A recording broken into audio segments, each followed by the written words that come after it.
Okay, it's 7 o'clock, so I'll call this meeting of the Urbana Bicycle and Pedestrian Advisory Committee to order. Would do you go by Clark or Leslie? Leslie. Leslie, would you Fine. please call the roll? Bill Brown, Here. Annie Adams, Here. Leonardo Kovis, Here. Kara Dudek, Here. Cynthia Hoyle, Audrey Ishii, Susan Jones, Jeff Marino, Here. Craig Schonkweiler, Here. Nancy Westcott, Lily Wilcock. We have a quorum. We have a quorum. Thank you.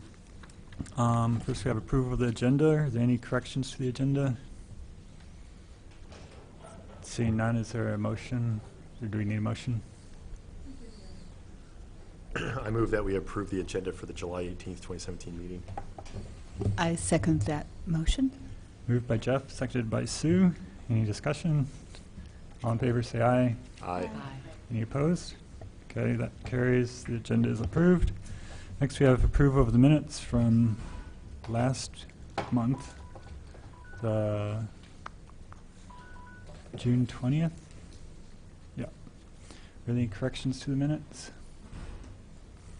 Is there a motion for that? I did some corrections in to the. They've been incorporated.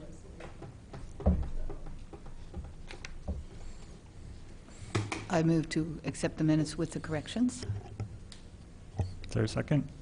I second that. Moved by Sue and seconded by Jeff to approve the corrected minutes. Any additional discussion? All in favor say aye. Any opposed? That motion carries. The minutes are approved. Next, we have public input.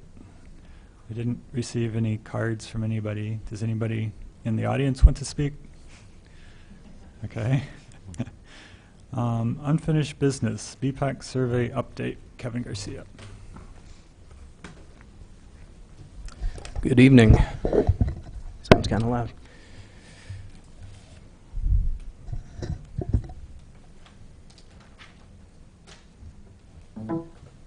Okay, so we sent out the BPAC survey that was put together by the commission, sent it out a few weeks ago, and we've had just over 300 responses to date, and it's yeah, I think it's a good response, and I think I'll just run through sort of the results that we have. It looked like we had the majority of the responses within probably the first 3 days of putting the survey out, so I'm not sure how many more responses we'll get going forward. Uh-oh. I just put it on here. Hey, Kevin. Yes. It actually has never come up in my Facebook feed or my Instagram feed. If we could just if the city could make an event for it and just like make an event on Facebook for it, and then we could all reshare it. We could reshare it through like Prairie Cycle Club. Like everyone could reshare the event, and then that way everyone knows it has a beginning, middle, end, and then it just increases visibility of it. Does that make sense? It does, yeah. Yeah, I know it seems kind of weird for a survey, but it's hard for someone like me to just be like, here's a hot link, fill out a survey. It's easier for me if it's the city of Urbana wants your input. You know, it's up, there'll be prizes and awards, it'll be up for another week or whatever, however long you have the survey for, and then I can just then it'll be like, oh, all these people attended the event, all these, you know, it's a nice thing. I guess a question that I have is, did you receive the survey through like CCB or through Prairie Cycle Club or through any of those? Because I know we sent it out to a lot of different groups. I think we tried to. I got the email from Leslie. But I guess, well, what I'm asking is, I know, yeah. folks who are members of those other No. groups, did you see them come through? I've gotten at least one other, but Okay. I wasn't counting. Okay. But Because I know Marcus Ricci, our other planner, he helped out with, I mean, he blanketed pretty much every group that I think he could think of or find. Yeah, I so- was hoping the Prairie Cycle Club, because they were really active. I was hoping Yeah. it would just pop up in my you know, in like the conversations that everybody has on Prairie Cycle Club, but it didn't pop up. So Okay. I just thought, I just kind of kept waiting for I was like, oh, they'll make an event. I gave them, because I created a design for the event. I included that as one of the things, so I kept thinking, it'll do it. Okay, Yeah, well, I I will, I think it helps to have a deadline too, so like those of us that kind of put things off or say, yeah, I'm going to do Yeah. it sometime. If we see that it's only going to go for another week, then we'll be sure to do it. With prizes. okay. Prizes. Do we have an idea of how much longer it's going to go? Well, I mean, at a minimum, it should go for a month because that's what the premium version of SurveyMonkey costs. So we paid the, we paid the $29 for the 1 month. So I guess if we wanted to extend it, then we'd have to, fork over another $29. But I think, like I said, the big push seemed like it was at the beginning. So I think we'll probably just see what the end date is and then, have Put that out, yeah. have a last Yeah, we minute could do push. one more wave. I imagine it'll be like another week and a half, 2 weeks, something like that. And that's totally fine. That's all anyone's attention Yeah. span is. So if you just make an event on Facebook, say 7 more days, this comes down, and then everyone can just reshare it and try it. Because then you can tag people specifically and say, please take this. And Okay. versus just the hot link, it's like, I looked at it and I'm like, that's just not gonna, no one's gonna want it. It just feels too personal. Like, Yeah. versus an event, you're like, I'm interested. I like it. Okay. I will, I'll make that happen. Okay, so apparently I saved the file somewhere else. So I can just run through some highlights of the results, if you'd like, and then I can share all the results to date with all of you, if that's good. That makes sense. Okay. So, all right, so as I said, we had over 300. We had 311 folks take the survey. 297 of those people did not attend any BPAC meetings last year. 12 people attended 1 to 3, and then 2 folks attended more than 10, so I guess we could probably figure out who those folks are. And the vast majority of people, almost 90% of people who didn't attend they weren't aware of BPAC meetings. So I guess we could probably have a push to get the word out a little bit more. And the other reason that people didn't attend, not very high, about 12% said that Tuesday at 7 p.m. is just not good for them. And then just very few people responded in other ways. For future agenda items, most people, over 90%, were interested in learning more about different city initiatives like bike lanes, bike plans, pedestrian safety, that type of thing. But we received, for the other responses, over 60 for every one of the other responses for types of agenda items that could be there. So there's probably, there's interest, in pretty much all of the different agenda items that we were looking at.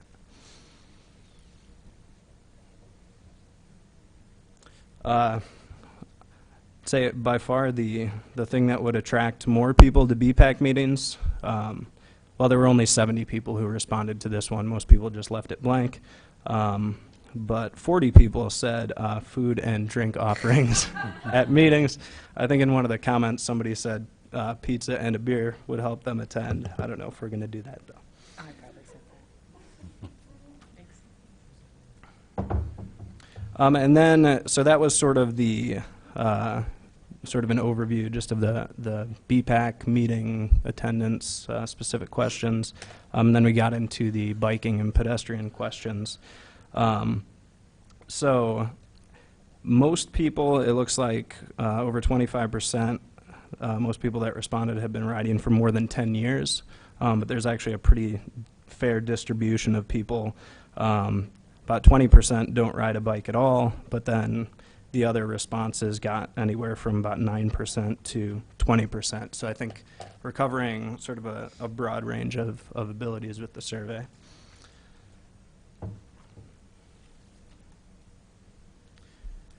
And then for reasons why people ride, about 80% said that they ride for health or exercise, and you could answer more than one response here. A little over 70% for recreation, and about 70%, or 126 of the respondents said they commute to work or school. So that seems like a fair amount. But really for all these answers, like riding to social events, there were over 100 people that said that. So there were a lot of responses in the affirmative for all of these different reasons. So that's good. And then let's see. And what people like about biking in Urbana, the top reason, actually the top two reasons, they're very close at about 90 respondents saying that we have well-designed bike lanes and paths, and there is plenty of bike parking at destinations. And then, let's see, bike racks on MTD buses was the next highest with 55 responses. And only 18 people said an easy wayfinding system for bicyclists, but we're working on that, so that's good.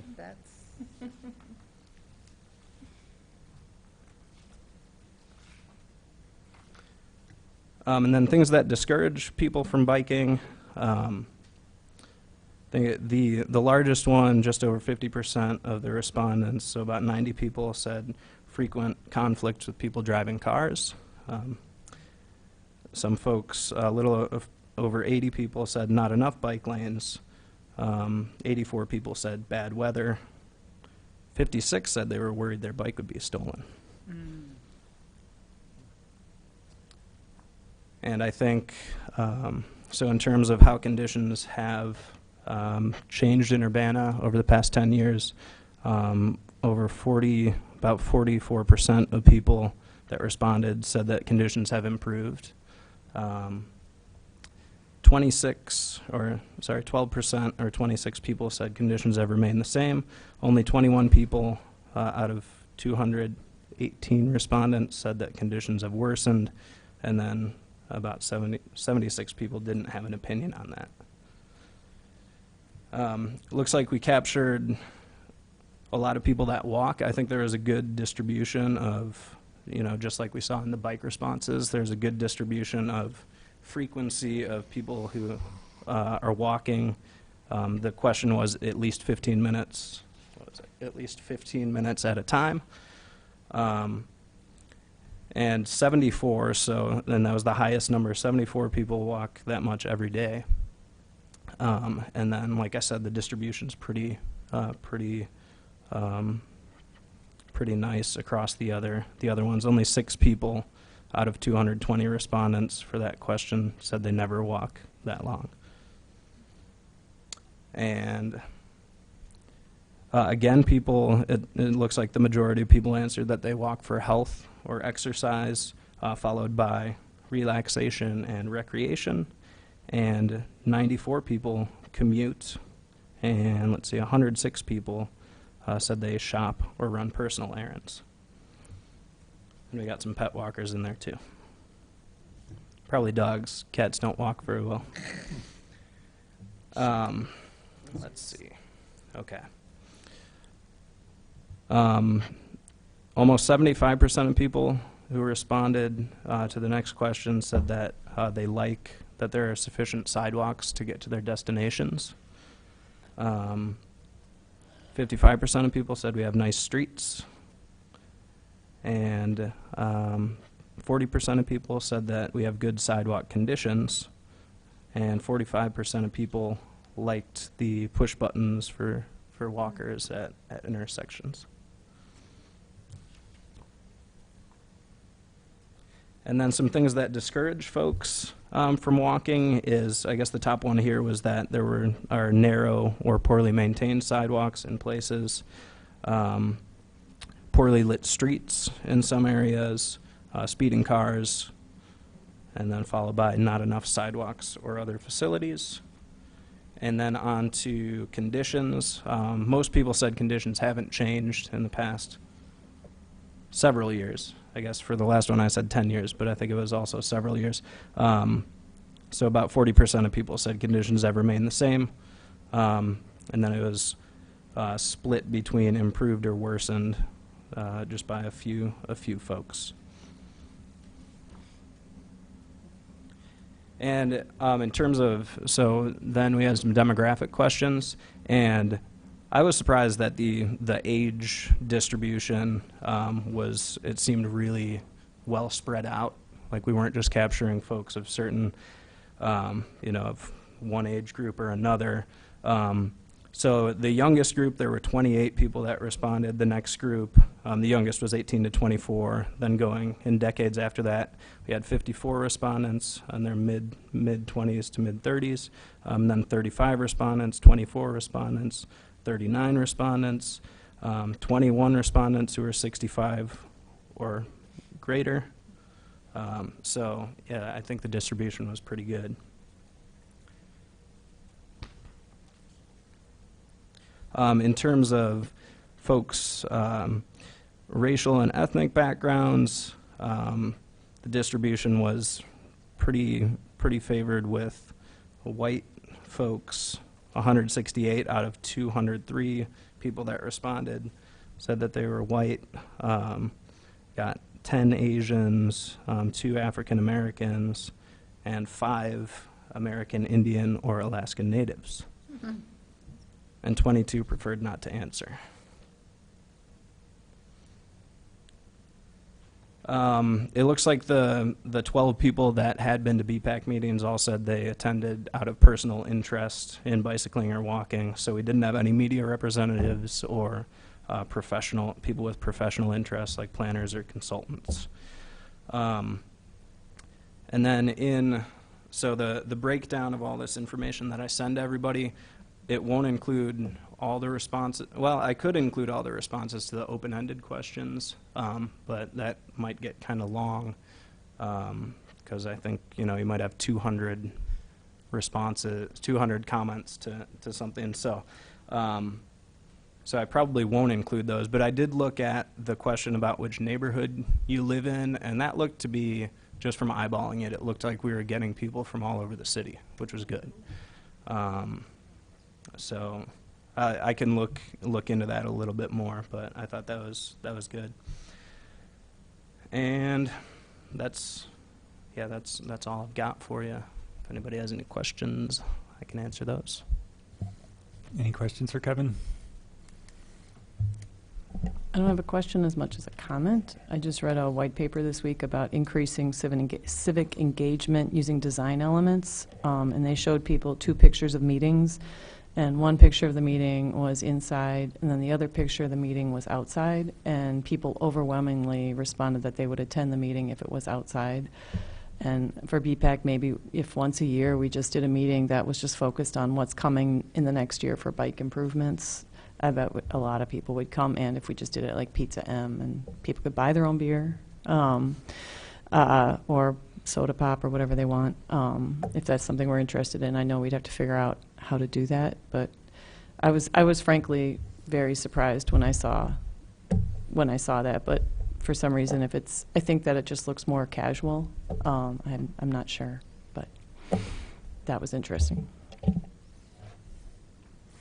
I had a question about, does SurveyMonkey give you the capability to do kind of cross tabulations if you were interested in of the people that answered yes to this question, what were their responses to these other questions?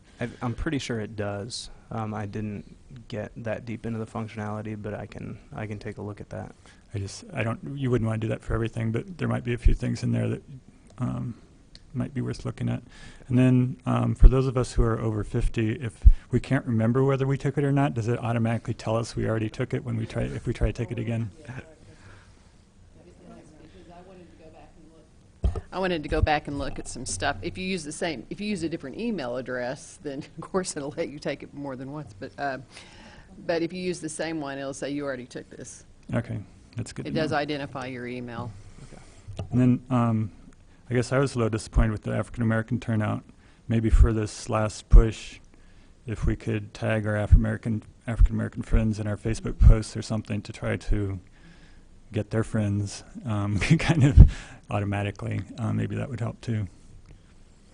And I don't know if there's any non-technical ways to get the survey out, but anybody that isn't technically real connected might not know about it, but I guess they wouldn't be able to take it. Since it's just an online survey. Unless maybe at the library, you could post something at the library, because there are people that hang out there that probably don't have computers. Mm-hmm.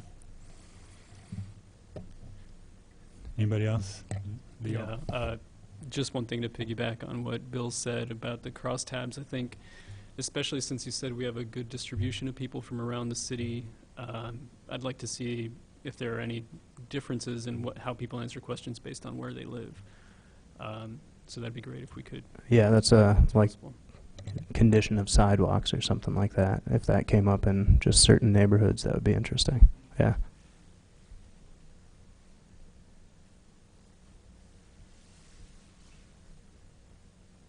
I don't know if I do. SurveyMonkey would have any problem with printing out paper copies of the survey and having that distributed.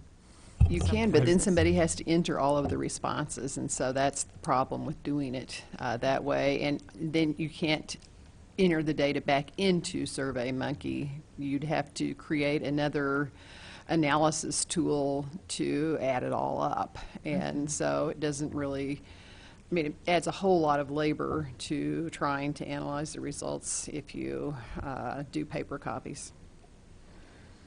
It might be worth printing a few, though, if it's easy enough to just have available at the library and ask them to turn them back in. And if we get 2 or 3, then it's probably better than nothing, and we could enter those. Yeah, it's a little discouraging to just say some people don't exist if they don't have access to.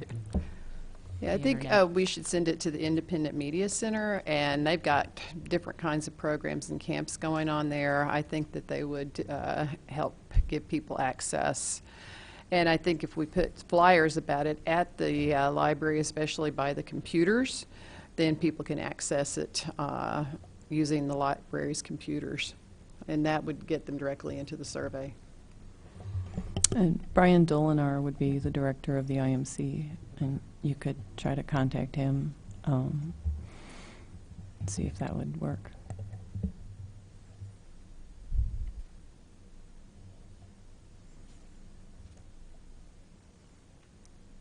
Thanks, Kevin. Yeah, thank you, Kevin. Thank you. Appreciate it. Very good. Next, we have Bradley Avenue bicycle lanes. Craig's up. And while Craig's going up, I didn't introduce myself.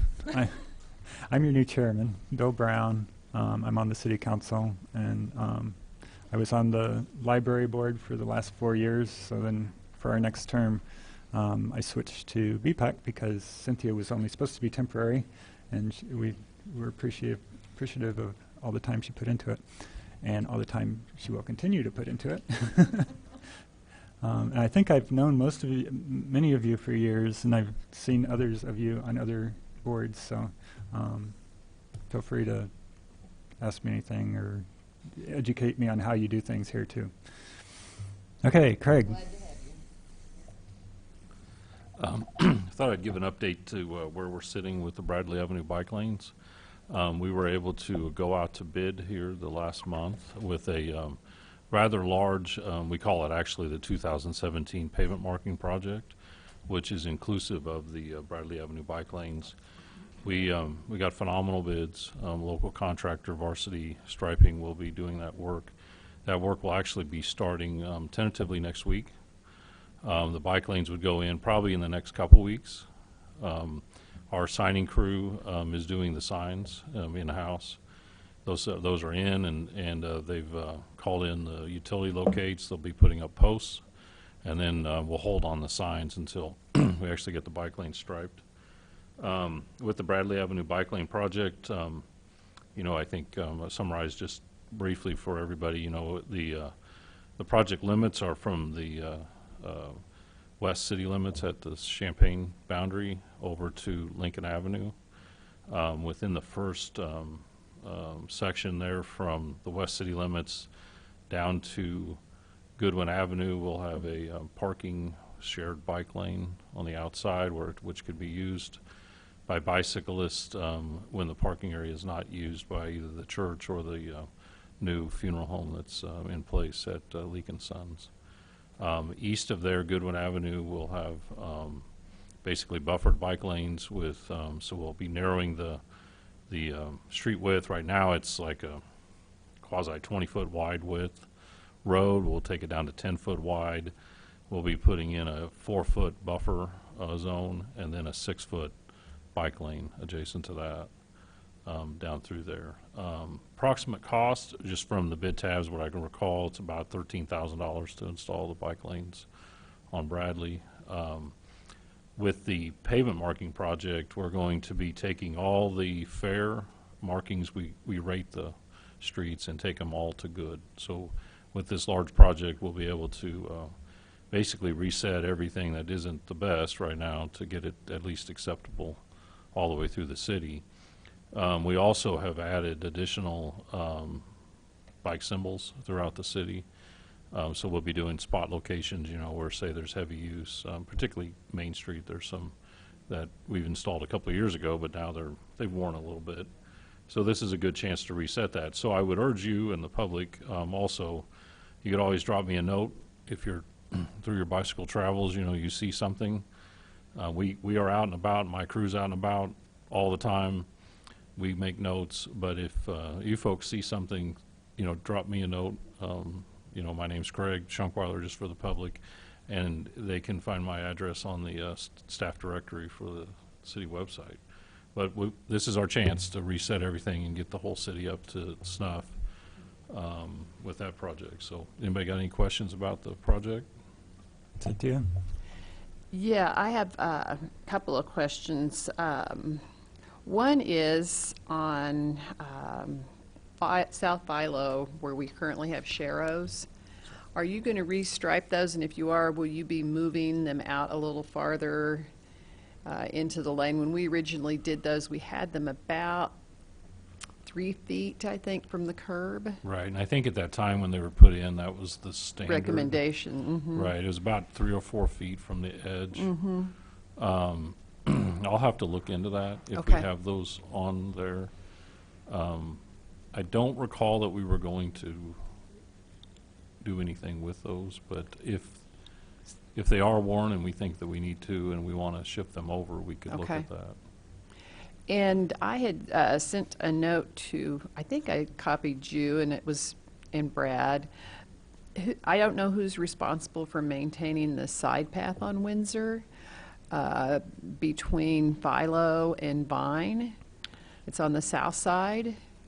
There is a branch hanging down that's whacking people in the face. I think it's been cut. I biked her last night, but I'm not sure. We, I saw your note. Okay. I think you sent it to Brad and he forwarded it on. What we have there is we have the bike path, which is within the city property, but to the south is actually land that is actually outside of the city. Yes. So it adds some complexities to getting things trimmed. In the past, the city went on ahead and just trimmed it themselves or had it contractually trimmed. And we were looking at that with our Okay. enforcement officer as of late. I hadn't been down there in a while, but we can check on the status of that. Okay, great. So, Because as of Sunday, it was still there, but I just wanted to double check on that. And will the restriping include the bike lanes on Race? yes. Great. Yeah, you're talking particularly between Florida and Michigan. up Yeah, in because that we did area. some patching and various other things, and Oh, you mean south, to the south of there? Well, I'll have to look to into the that. south in particular. Yeah, north of there, they're also missing. Yeah, the north, they're faded out. We've been Mhm, having some trouble keeping the paint down on that. What's happened is the asphalt surface is actually polished, so it just doesn't adhere. So stay we on. started looking at grinding, putting a groove, and then setting the bike path or the bike lane. We're starting to look into that on future road projects where we're recessing the striping Yeah, if we can that'd be afford great. to, so that Okay. it'll preserve the longevity of the stripes. Great. But I'll look into South Race also. Yeah, there's just some places where you had to patch because it's been so rough, and it like obliterated some of the symbols and lines. Yeah, I was thinking that our operations people had reset those, but we can refresh those. So look into it. Okay, anywhere else then? We'll jump out. And on the Bradley lanes, the 4-foot buffer is a curb buffer? Or No, it's actually between the vehicle lane and the bike lane. Yay. Okay. I have a drawing if you want me to pull it up. Now, Washington would be between the bicyclist and the curb. Yeah, Sure. pull it up. I came prepared. Doesn't And- happen often. There's still parking allowed sometimes on Bradley there, right? Well, right now, it's kind of a, it's not marked. It's not very clear. We're going to define that with this project.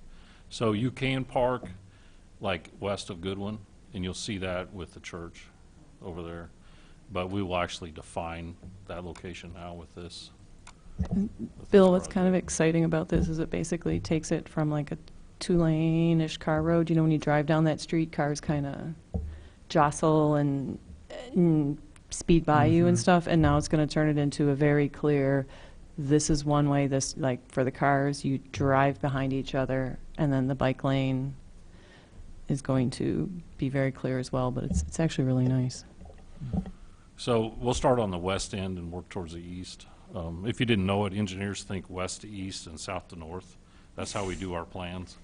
So my world is always that way. I have difficulty going backwards from north to south and thinking that way. So I'm reoriented that way. So it's always west to east. That's how we run what we call stationing. So we actually station the road. We have measurements on the road and things like that. So, but anyway, this is on the west end. This is the city of Champaign boundary line right here. So we would have within Champaign, they've got 4 lanes, and then when we get to Urbana, it's just a wide 20-foot lane. Of interest, I spoke with Champaign Public Works, and they're very interested in watching how this project turns out. There's some thought that they may have excess lanes within Bradley Avenue on their side. So they're going to watch and see how this functions on our side. So we move to the east here. This is our first street, Carver Street here. So what we'd have is 2 lanes, and you'd see the merge arrows, and we go down to 1 starting at Romine. So this is Romine. There's a fairly decent bus movement here throughout here. So I'll walk to the east, and then I'll go to the west as if we're going down the road. So as we go down the road, by the way, we have had concerns about turning movements at this location. There have been a few residents that have felt that it was a little bit confusing here. We were trying to clean that up with the new striping. So we'd be merging over into a single lane just east of Matthews right here, so there would be no parking within this zone, which is basically within the side triangle here. And then when we get to the east here, and this is the new Leak & Sons Funeral Home, which is pretty much built at this time. This would be a parking bike shared lane type thing right through here. The way these are function is the funeral home or the church can use it, and then when it's not being used, then a bicyclist would be able to use it. What we found was most of the time with the church, they have a heavy Wednesday use. They have a little bit on Saturday, but a lot of Sunday heavy use. But throughout the week, for the most part, if you drive down through there, there's very little use of parking throughout that zone. So then that allows the bicyclists to use that zone. There was a concern that if we had removed the parking in entirety, there might have been opposition to this project. So this would be what we would call a win-win. If in the event that, say, demand takes over one way or another, we can reassess this at a later date. Is there a parking lot at the funeral home? Yes. Yes. And actually what's nice, well, at least when I talked in the fall, is the church and the funeral home had a tentative agreement that any overflow parking could also go to the, like say the funeral could use the church's lot, the church could use the funeral home's lot, and then also within, within the space on Bradley. So as we go to the east here, what we've done is drop that area, so we've got a dashed area so that a car can come and make a right turn, and that's so we can have that merge area ahead of Goodwin, so we don't have the right hook. We're trying to prevent the right hook there Craig? at that location. Yes, ma'am. Sorry, I didn't interrupt. We're not putting any pedestrian crossing lines, like, on any of these streets? Right. Okay. Right. Except for, well, we'll do a crosswalk here we'll redo the paint for that one. That's a major movement here. But not on the sidewalk stuff here? No. You see, okay. No. On Yeah, on all side the streets. side, That's a good one. Yeah. yeah, and all the side streets. Yeah. All right. So as we go to the east here, the only change is that these green, I'll zoom in a little bit just so you can see it better. We are not going with the green backed.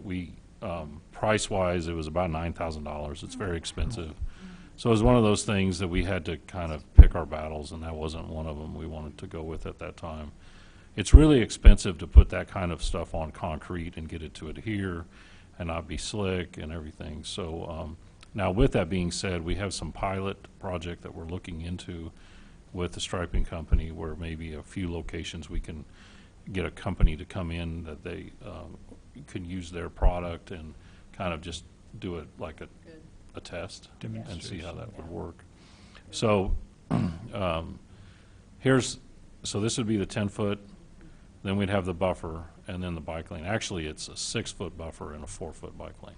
And if I recall, that was what we had talked about in our, I came to you folks and we talked about the widths there.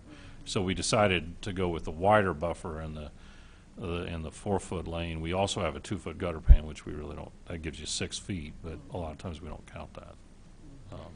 Hey, Craig, Yes, sir. what type of signage does the cyclist have as they enter that shared parking cycle lane? It would say bike may use, right here it's may use full lane. So what we did, there's not any signage that says anything as far as that you can or can't be within the parking lane. We have several of these around town. We do not sign those. But what we do is sign and say if let's say that's full, the bicyclist may use the travel lane. So that's what we sign for, is the travel lane, not the parking lane. Have you ever had an issue with like a handful of cars evenly spaced out, and then a cyclist will like swerve in and out of between the two lanes, riding in the shared lane for part of it, and then jumping out into the main travel lane, causing a problem? We have not heard of an issue of Okay. that. It doesn't mean it doesn't happen. Here's how I view it. A bicyclist would be riding down the road, the vehicle lane. This would be a bonus area. So the bicyclists would have to make a decision. If they saw something like that, it's their choice if they want to weave in and out. The best movement in that particular case would be to stay in the lane, in the vehicle lane throughout. So I've used this as optional space, but since it will be low use, this should be open most of the time during the day. And that's a solid white line showing Yes. the parking area? Yes. And then as we proceed, I'll jump back down to the east here. So there's where we have our buffer throughout as we're going to the east. And then what we do here is we have a bike lane ends, and then we go into a shared condition with a through right, and then we have a left turn lane for the vehicles down through there. And then when we come back to the west, we merge down to one lane. There is a conflict movement that happens right now with the vehicle movements. Nobody really knows what they're supposed to do. We will now have these, I'll back up to the right, we'll say right lane ends beyond signal. So as you come up here, and we've performed a intersection analysis to determine this space. So as you come up, then now you have the bike lane ahead, and again, going west here, you have the buffer all the way through. So this will be our first true buffered bike lane throughout Urbana, or in Urbana. And then as we go here, we did drop the bike lane in advance because this is a city street. It's not used here, but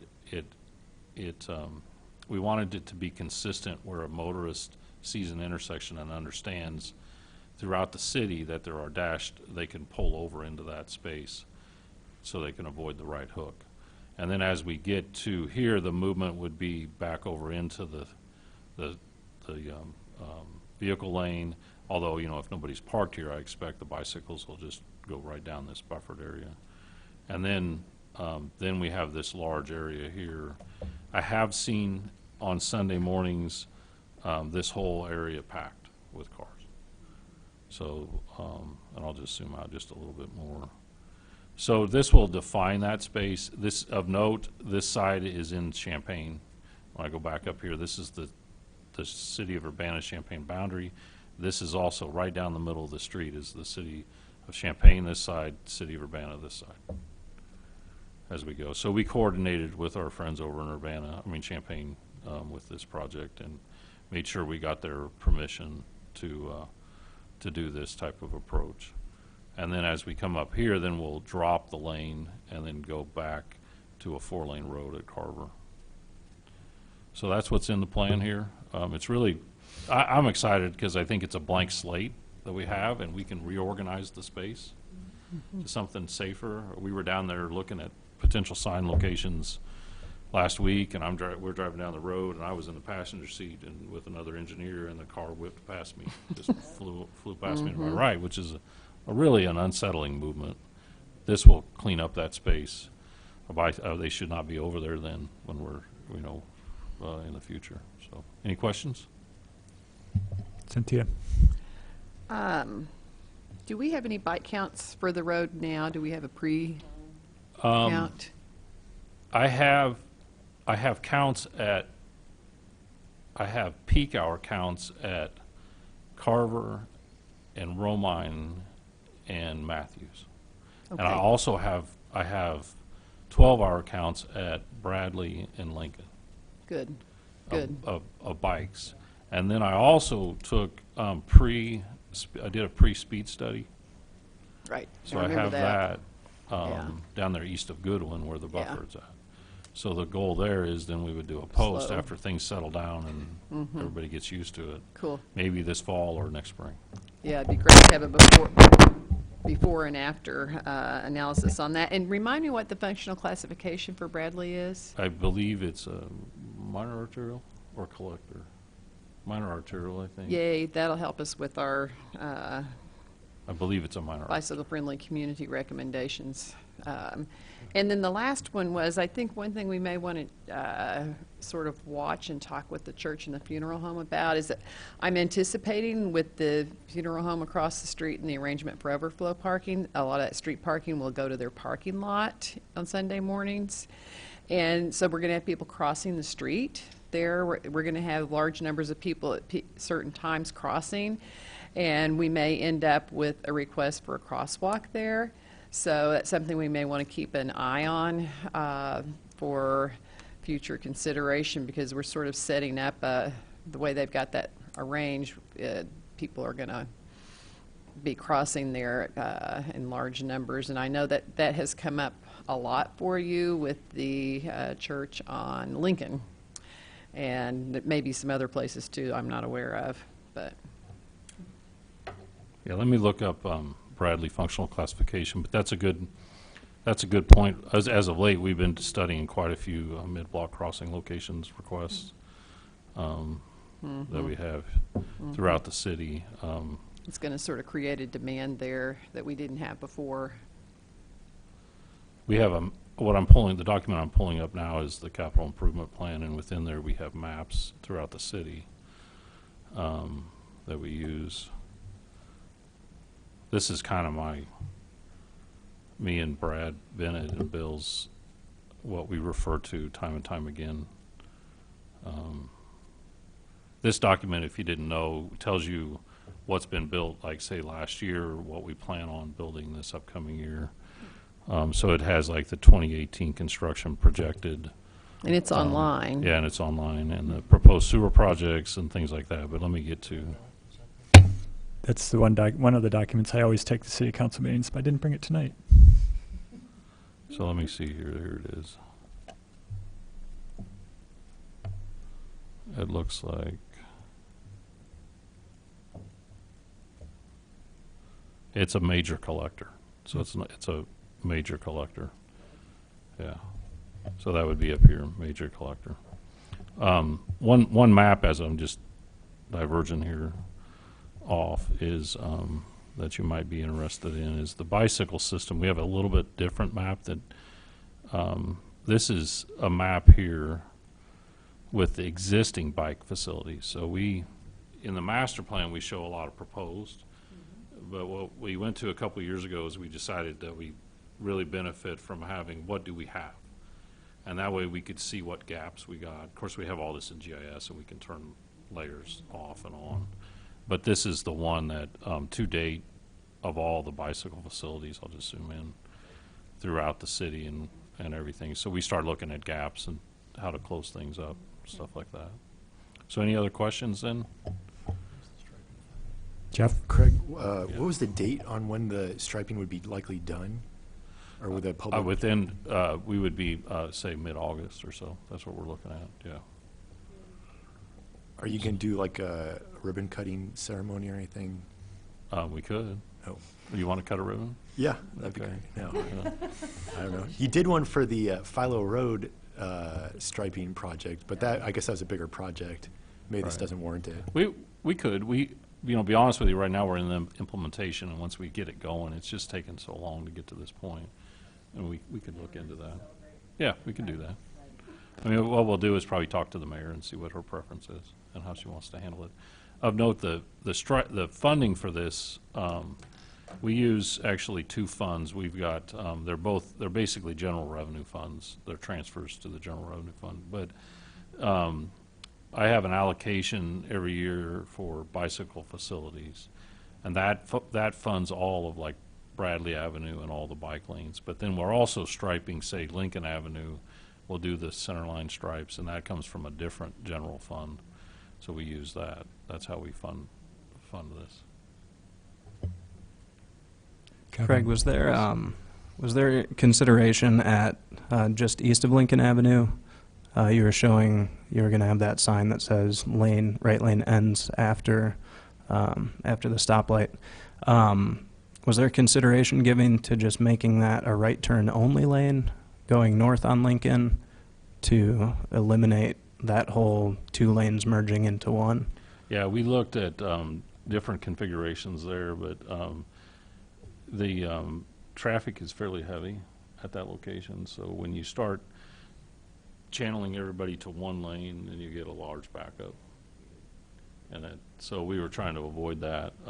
Yeah, we wanted to eliminate, particularly the westbound merge. We were looking at that, if we could eliminate that, and we just couldn't do it without it backing up too far. The westbound movement is pretty heavy with Carl employees leaving in the evening and such. So, yeah, we felt that we really needed to keep the movement the way it was. Okay, I figured you had considered it, but I was just curious. Yeah. We try to think of most everything, not everything, but we try. So, any other questions then? Great. Thanks. Oh, Annie? I was just going to ask if we did a pedestrian count before. I have those too. Oh, cool. So I have pedestrians and bicyclists and Oh, cool. vehicles Yeah, basically at every intersection through there. that's great. So at Bradley and Lincoln too, particularly though, the way we use our count software, I've got all That's great. I mean, I think with the buffered lane, it'll make it a more enjoyable space to be as a pedestrian too. So I'll be curious to see if even some, yeah, I mean, we're not doing anything, we're doing one thing for pedestrians, but I'll be curious what that does. And at that intersection at the end, are you redoing this? I noticed it was blue. Yeah. I remember you weren't sure if you had fun. I think that all the blue there, the blue's existing, so we're not going to that's what I was asking. Okay, Yeah. so that'll all stay, Yeah. whatever's there. Okay, Yeah. cool. We do have, we do plan sometime in the next 5 years to resurface this street. Okay. And at that point, we would revisit the striping up Okay. and down the And street. do like zebra striping or something. Yeah. or- Yeah. Great. Thank you, Craig. And thanks for all the good questions. Next is University Avenue safety improvements. Bill and Craig. So we wanted to come back to you folks. I know there was a public meeting. I think you all were aware. We sent the notice out that the Illinois Department of Transportation had here a little while back. And they're still in their comment phase, taking phase. And I'm hearing that there may be some questions, particularly from some commission members. So thought it was a good idea. Bill's been instrumental in requesting the road safety audit, and that audit then resulted in the Department of Transportation actually then funding this project. So Bill has intimate knowledge of it. I've got some intimate knowledge too, but we thought we'd come forward you know, if you have any questions. I do have the plans that were at the public meeting that we can pull up if we want to look at things. So that's the purpose for us here, is to, you know, if you have questions, you have things that you want us to share with the Department of Transportation, you know, you can always email those to Bill or I, you know, as well. So.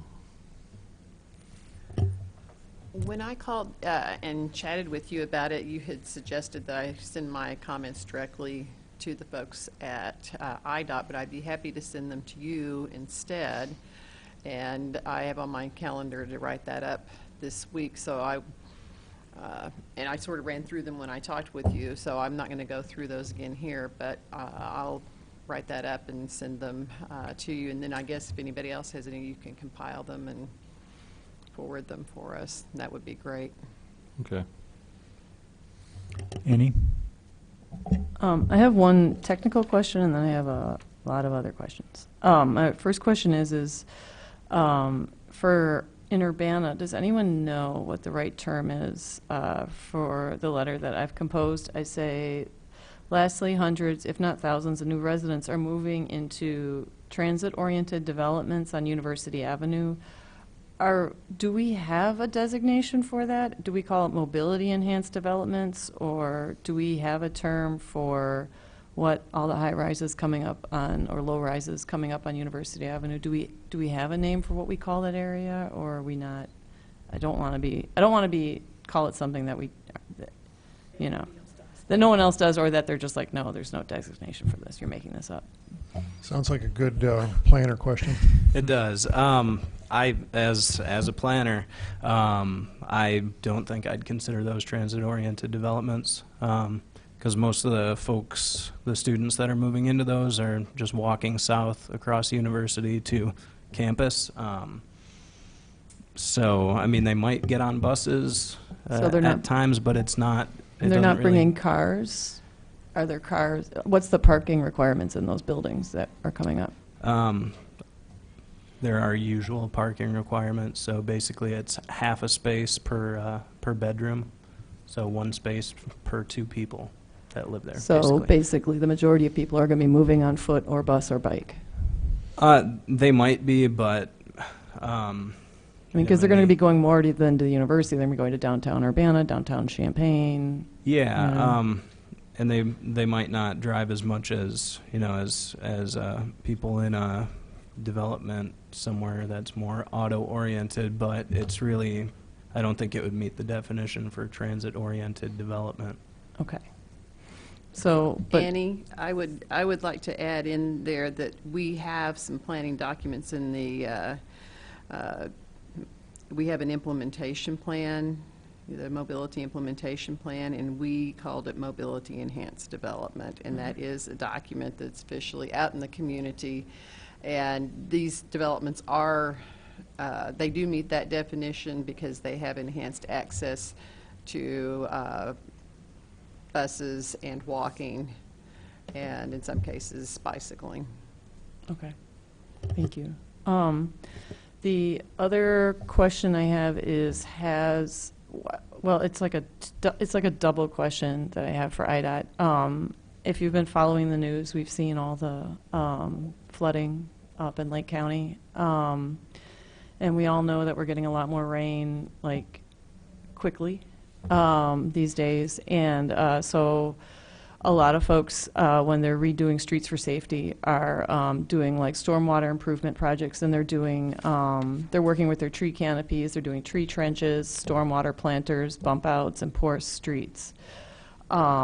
So that is technically our hospital district, and as we know in Lake County, they had to shut down the hospitals when the rain came. So I was very disappointed when I found out that 13 trees are going to be taken down from this 1.4 mile section, because those trees soak up a ton of water. They make it a better place for people to walk and bike, and that slows down traffic. And these trees a lot of the trees were put up like in 1976, so that's going to cost a lot for us to replant new trees and to grow new trees, and I'm just sort of surprised. I thought it would be like 3 or 4 trees or 5 maybe, but I didn't realize it would be 13 trees and 5 yew shrubs, but the trees, I mean, when I go to other places, I tend to take pictures of the stormwater improvement projects, and the majority of them try to put in these little tiny 1 or 2 year old trees. You know, they do have older trees that they'll work in, and it's like, I just feel like it's such an asset for us to have these beautiful trees on this street that more and more people are going to be biking and walking on. I was kind of really surprised when I found that out. And then the other thing, I guess, that made me sad was one of the trees needs to come down because people keep hitting it. And I thought, well, if people are hitting the tree, then we probably aren't driving the right speeds on that street if we're hitting the tree. And I think speed is one of the things that I keep coming back to on this street, because another thing is if someone's coming off a street at a certain speed, they're going to continue for a little bit at that increased speed, versus if they're at a low speed already and they take a turn, they're going to continue at a low speed. So those are kind of my concerns, and what I'm going to, that's what I'm going to put in my letter of concern to IDOT. So that's what I've got. Any comments about the trees? The one that was being hit, is that being hit by side mirrors or something, or? Yeah. It's basically overgrown the curb. Yeah. So I was aware that there was some concerns about trees, so we contacted the department office. So I guess what's important to understand is scope of projects. So the scope of this project is it's a safety improvement project, which means that there are certain things particularly that are allowed, certain things that are not permitted. So when we talk about drainage improvements and things like that, unless there was a safety hazard with the drainage improvement, doing bioswales and things like that, they're telling me is beyond the scope of the improvement. They are replacing some curb, but as I'm understanding, it's because there's not any definition to the curb, meaning that it's been overlaid and there's not much height left to it. The trees itself, we met with them, staff met with the department several times. So they are very aware that trees are very important within Urbana. And as a result of it, they told me that they really tried hard to avoid taking trees. Yes, there are some trees being removed, but in turn, there's 65 trees that are being protected throughout the project, which that's the good news. The other thing is they're replacing trees at a 2-to-1 ratio. So for every tree they take down, they're going to put 2 back.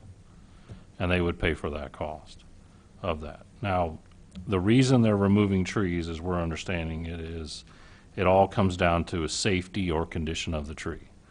So the tree is either at the back of curb, or with a wider sidewalk, it's conflicting with the sidewalk. So the sidewalk's there because the road safety audit indicated that there needed to be a wider sidewalk for safety. They've also been in contact with Carl and have received their permission to remove some trees as well. There are site distance issue with respect to traffic signals, where people can't see the traffic signals. Those are being removed. There are some tree pruning throughout the job too. So although there are trees removed, and it's disappointing, I think relatively speaking, considering the scope of the project, they've done I guess I would call it an acceptable job in our mind when they've designed this project. We had asked in turn about geometric changes to corner radiuses and things like that. And they were saying, again, it's not a geometric improvement project. So it's a safety improvement up and down the road type project is what the deal is. So they said that that was beyond the scope of what would be permitted. So, look, I realize that we're all, we're disappointed in certain things, but I say relative to other things, you know, we're fairly pleased, because I will tell you that in the past, the department just had a different approach, and now they've shifted. The other thing that you should know is the department's going to install video detection at all the signalized intersections, and that also means they're telling me that that will pick up bicyclists on the side streets. That's really the first time that that's ever happened within this area. And there'll be a pedestrian lead. Right now, actually, they're piloting the 4 locations around Carl with a leading pedestrian interval. So that's our first one in Urbana as well, where a pedestrian pushes the button, they actually get the green, or the walk sign ahead of any turning vehicles. So they get like a 3-4 second lead It advance. makes a big difference. And I've been down and watched it, and I've used it myself, and it works pretty good so far.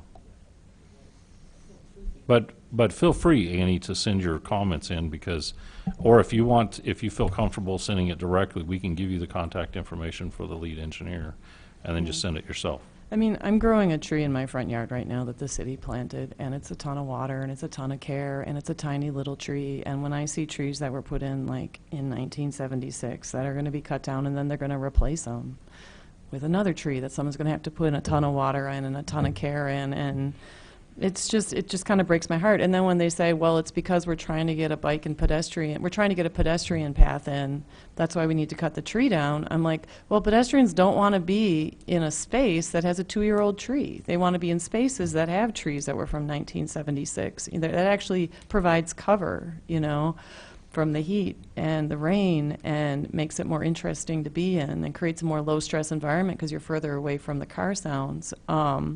So I guess for me, it's just kind of heartbreaking that I can't believe we can't figure out if the tree is actually coming down because of a sidewalk improvement, that we can't go around the tree, that we haven't figured out how to go around a tree, or, you know, it's just kind of blows my mind. I mean, other cities would kill for these trees, this is like, it's just, I mean, it blows, they're 30-inch trees, 25-inch trees, 20-inch trees. I mean, these are big trees. It's just kind of, I don't know. I mean, it seems like a lot of money to be spending on something that's soaking up a ton of water and creating a better environment for us to live in. It just seems strange to me. I'm completely confused by it. And I understand they want people to go 42 miles an hour on that street. And again, that confuses me, you know, because it's like, what's the speed limit right now? It's, they don't want to lower the speed limit to 25 miles an hour. I'm not sure why, because everyone's always jostling on that street. When you drive down that street, everyone's jostling to the red light, and then you jostle to the next red light. It's confounding. I just find it all to be confounding, and I'm not sure who the safety improvements are for. Our pedestrians have been killed on this street.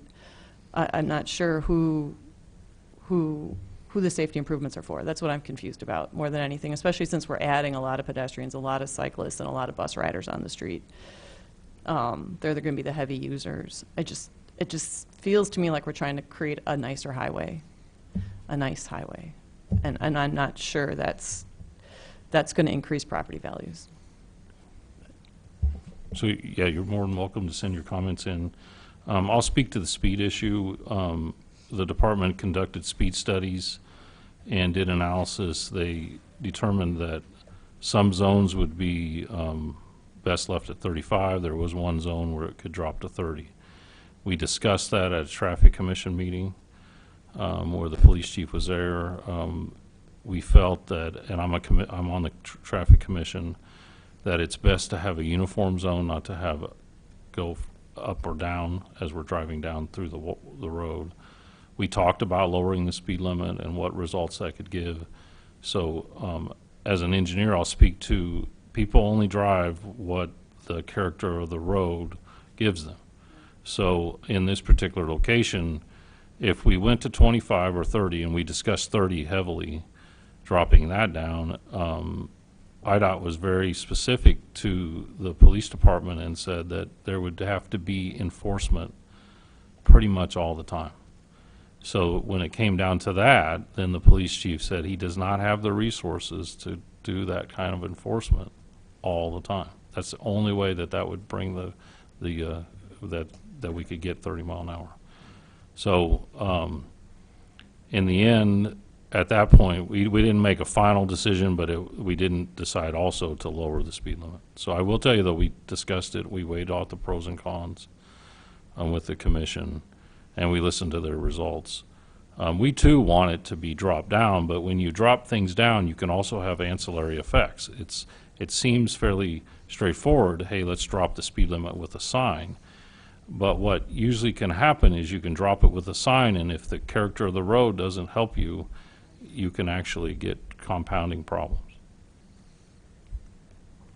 Audrey? And that brings up a question. Were traffic calming characteristics considered as an overarching design theme in this at all? I mean, perhaps it doesn't sound like safety if you call it traffic calming, but it certainly seems to me to be very analogous. Right. Okay, related to that, I think also there was some discussion of hospital signage and some signage changes. Would IDOT have to approve any of that as well because it's a state road? Remember, yeah, I mean, I think in council a year or two ago, somebody came for like basically wayfinding signage, and then there was going to be a further study, kind of overarching hospital signage and wayfinding. Since that's not really traffic related, would that be something IDOT would be involved in? And is that something that would They would be. help at all with kind of calming?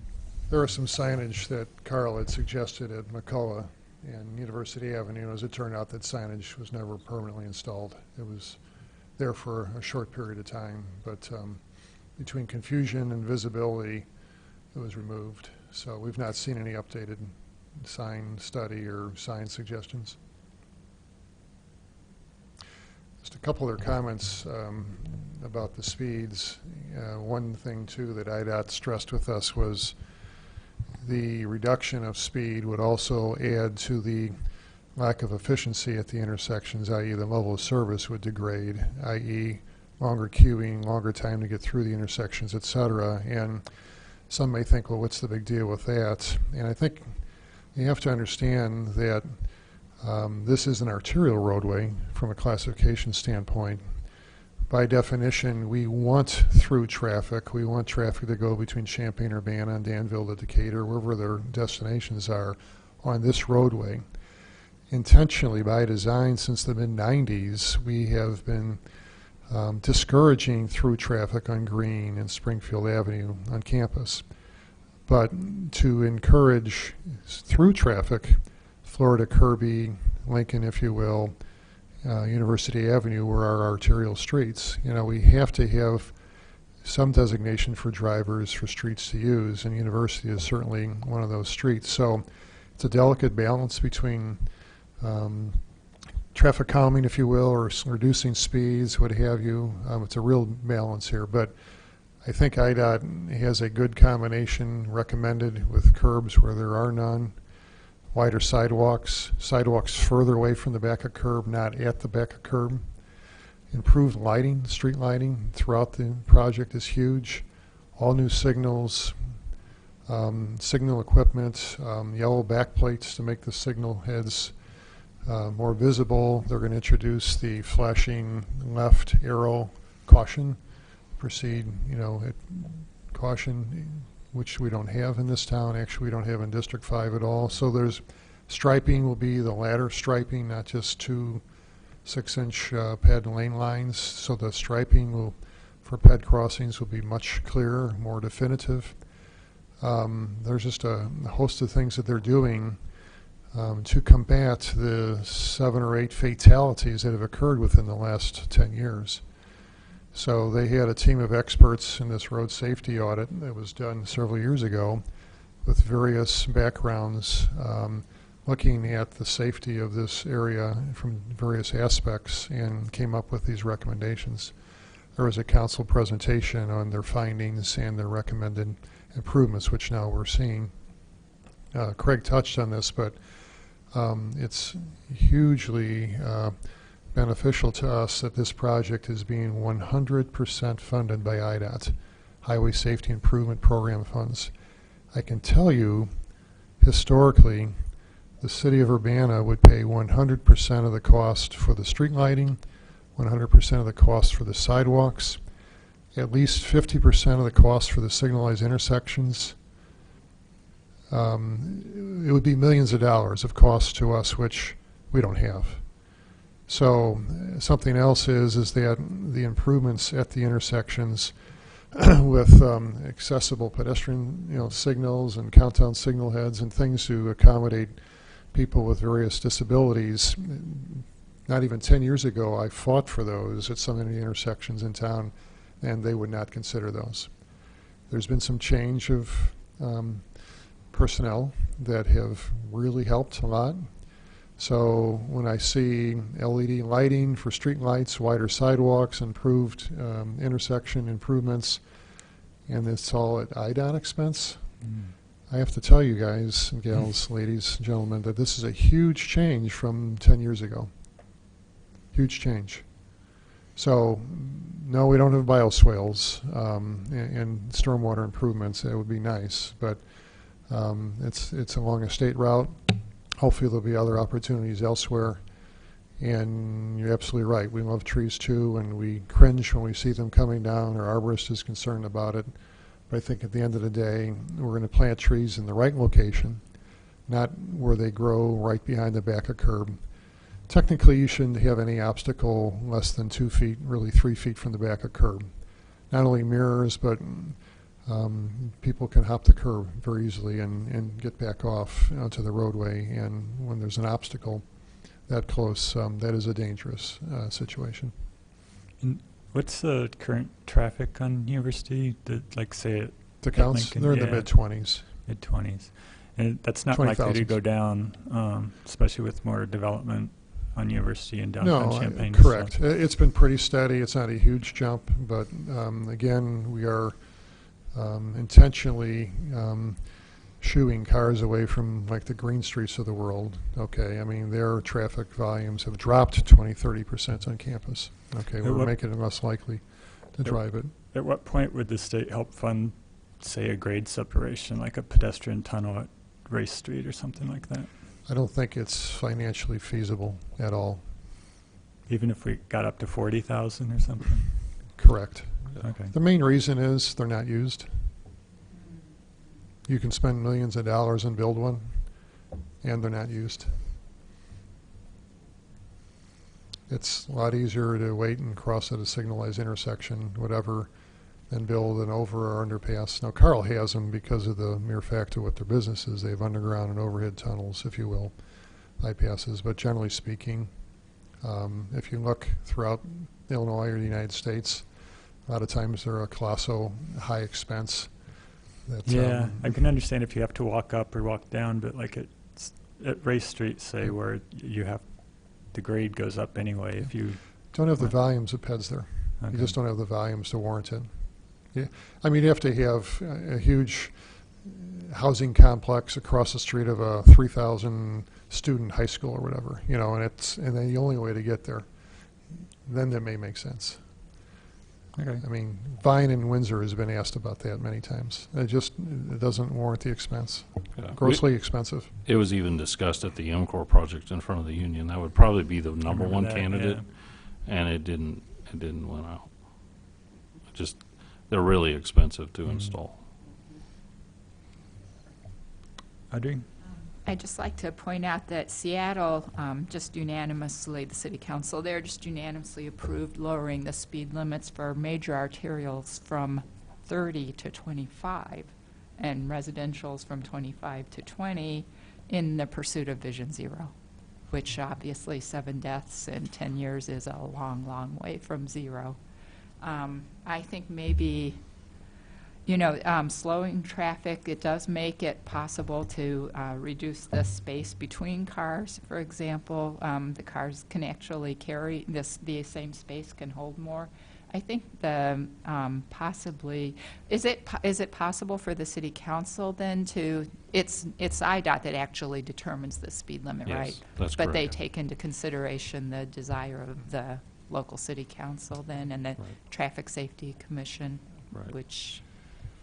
Yeah, I mean, again, you have a huge violation rate then, which can only be solved through enforcement, you know. Or and, design, the design problem. Yeah. And it's absolutely fantastic that the negotiations and the seriousness of this problem was brought home to IDOT, that they prioritized it like that. Yes. That's absolutely fantastic. And, you know, Urbana has gotten off without paying too much for this so far. So perhaps some kind of design elements and traffic calming that IDOT could not pick up, you know, that IDOT could not justify picking up.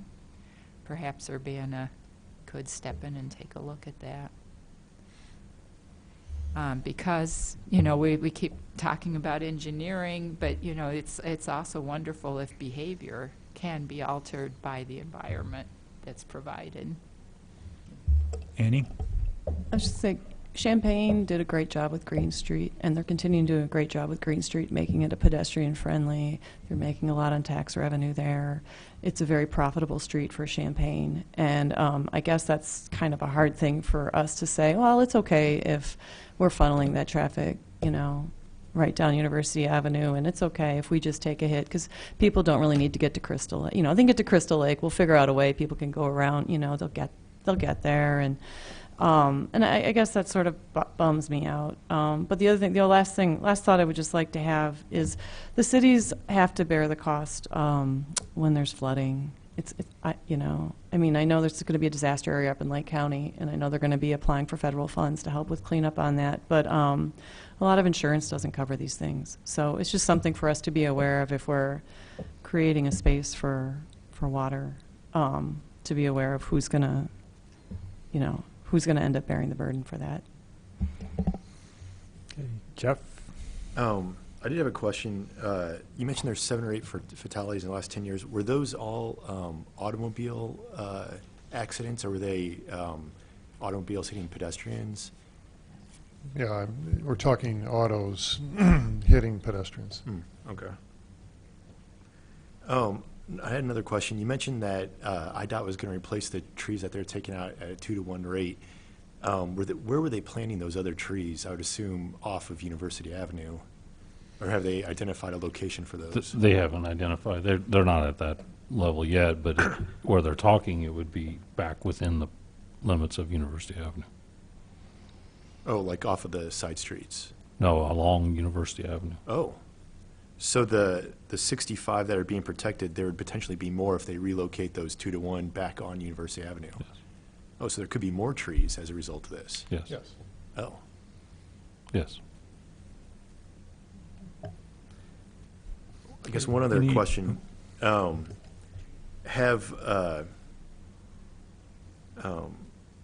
think, you know, one thing to consider also, I guess, you know, Annie raised the question about how potentially Green Street or Springfield fits in with University Avenue.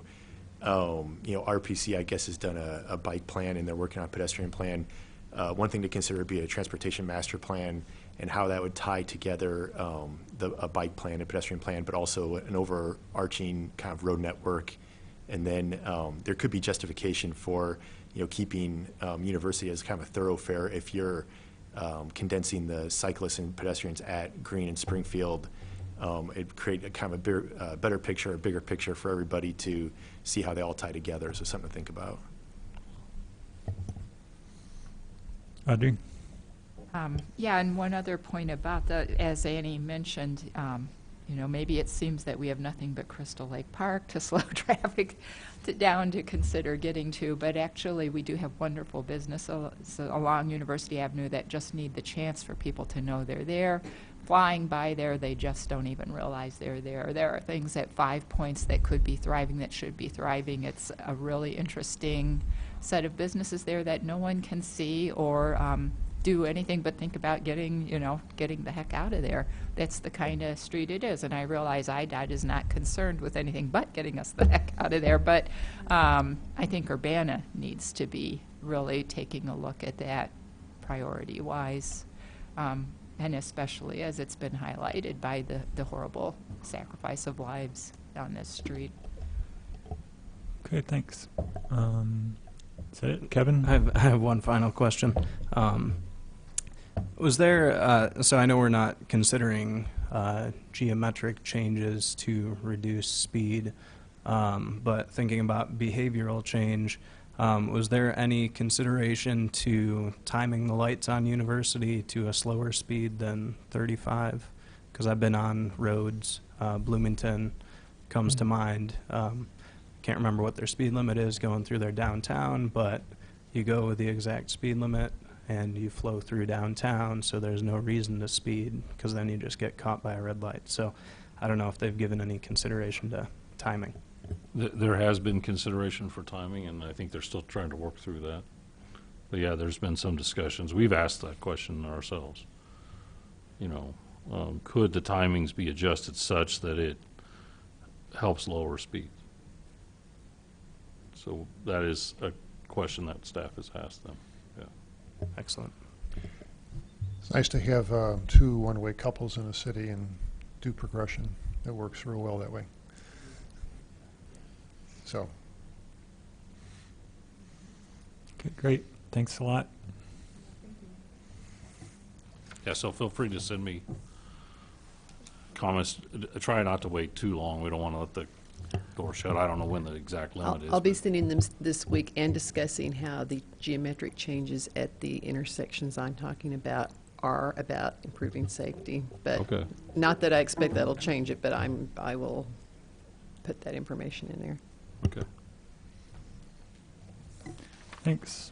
Next on new business, we have a presentation from Leo on bike to work in school.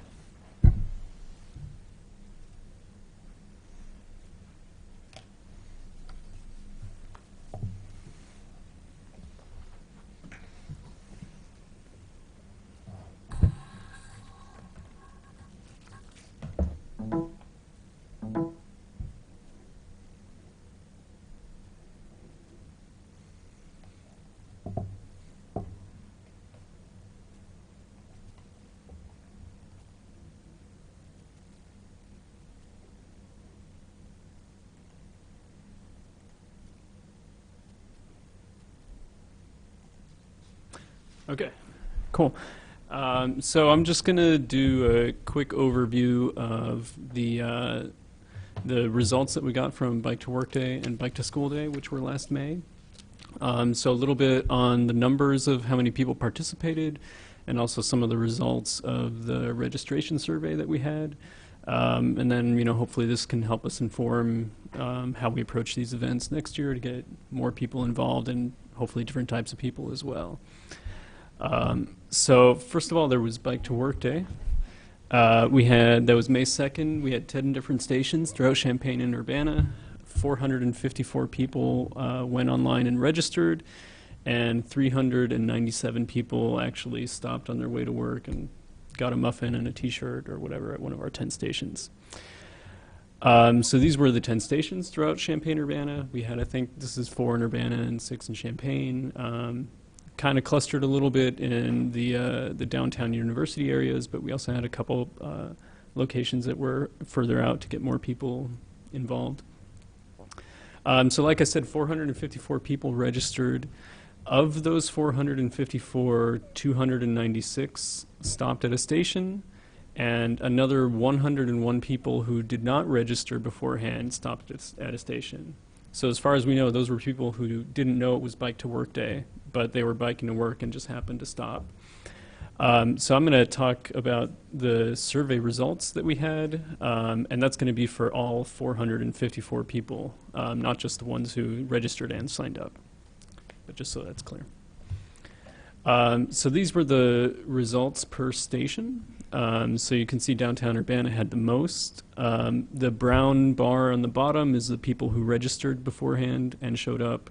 And then the greenish bar on top is the number who didn't register and show up. So you can see every station had at least one person who didn't register beforehand, and some places were almost 50-50 in terms of registration and non-registered. So in the registration survey that we had, we asked them some, I think, pretty interesting questions. So we wanted to know how far people are traveling to work, how they usually get to work, how often they choose to ride a bike to work, if weather affects their decision. And then the last question was just an open-ended question that we threw on there to see what people would say is, what do we need to do to make Champaign County more bike-friendly? So I'll go through these one by one with a little quick breakdown of each one. And then the data can be further spliced and diced later if people are interested, or I can just make it available to people. So I'll just go through this here. So how many miles is your commute to work? This is one way. So you can see the folks out there at Champaign Public Works, they're going the farthest. Some people are doing 11 miles a day on a bike. And then Campus Recreation Center East, just near Lincoln Avenue, they have the shortest commute at 2.2 miles. It's probably a bunch of people in West Urbana just working on the university who stopped at that station there. And then a pretty even distribution all the way through. How do you usually commute to work? So not surprisingly, almost half the people who signed up for Bike to Work Day usually ride their bikes to work. But we got 34% of people who usually drive their cars alone to work, which I think is pretty cool, because those are the types of people that we want to get changing their mode of transportation to something that's a little bit better for them and the environment and the neighborhood. And then I broke this down just really quickly for the first 4 stations, the usual commute method to work. You can see for Brookins, Alma Mater, the Campus Bike Center, and the Campus Recreation Center East. So the darkest blue is riding a bike. Then there's a slightly lighter blue is drive alone. So you can see at Brookins, it's about 2/3 of people typically drive their car alone to work, and the other places were majority riding their bike to work. So, places like Brookins are the types of places that we may want to focus on in the future to advertise more, or to put more stations in that area to get more people riding. How often do you ride to work? We had a lot of people who say they do it regularly. Quite a few who say they do it religiously. That was the box I checked because I go pretty much every single day. Interestingly, we had 7 people who said this is their very first time doing it. That was 33 people out of the 454, and I checked, and 20 of those people actually did show up. So we had 20 people who rode their bike for the first time ever to work, which I thought was pretty cool. And then 2/3 of people roughly say that their biking is weather dependent. So rain, snow, things like that we have around here will affect people's decisions, and that's not too surprising.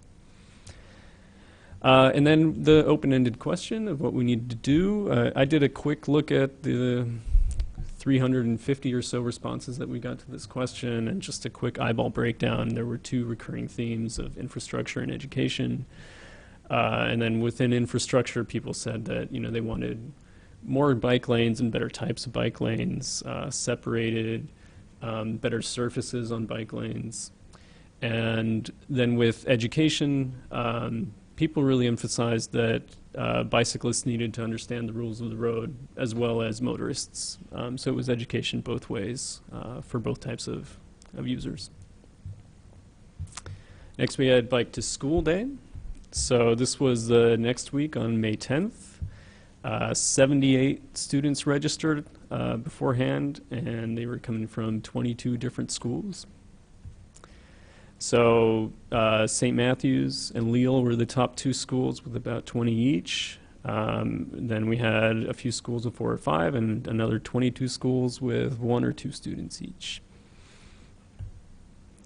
And we asked these participants how often they ride their bikes to school, and you can see about half of them said that never or almost never, and 14% almost every day, another 14% once or twice a week. So, kids are doing it, but maybe not quite as much as we would like.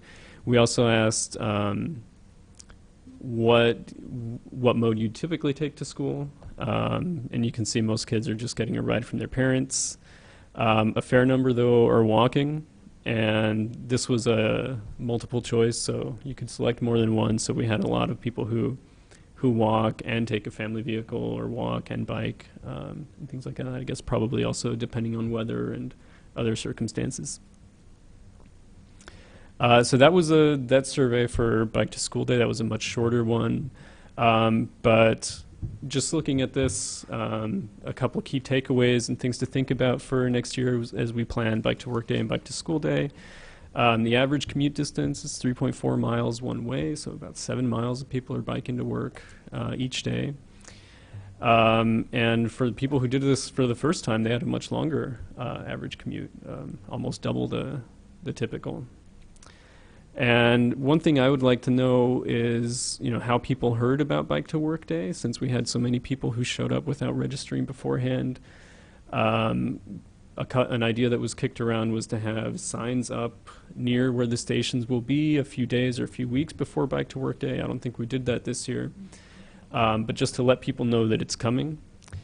And then, what areas are we missing, or what populations are we missing? I don't think we really got that in this survey, but that's one thing that I think we can work towards to get our numbers up even higher. So planning begins around January usually. And any help from anybody or any interest from anybody is always welcome. And that's all I have for now. But if anybody has any other questions about the surveys or the participation, I'm happy to answer.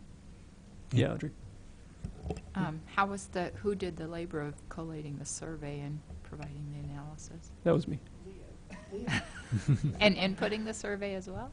Or, no, that was a survey. So people inputted the was survey by themselves. I Or put it in Google. Excel, and then I'm kind of a nerd, so I did all the data, yeah. This wasn't, I mean, they usually do have a survey when you register for Bike to School or Work, right? So this wasn't the first year for the survey? It was not, no. And I think, so I looked at 2016, and there were fewer survey responses in the neighborhood of 300 something, 350. But I didn't have time to compare between years, but that's one thing that I'll be hoping to do in the next coming months. Okay. And did you, was part of the survey, can you identify from the survey which station they visited? Yeah. So it'd be interesting maybe to see if Wolfram got a bunch of people from Wolfram to come for the first time, and maybe that's why you had a lot of first timers, and whether it was all from one station or if it was kind of evenly distributed. Yeah. So this is, since this is all just in Excel, I can easily do those types of cross tabulations. Very cool. Mm-hmm. Cynthia.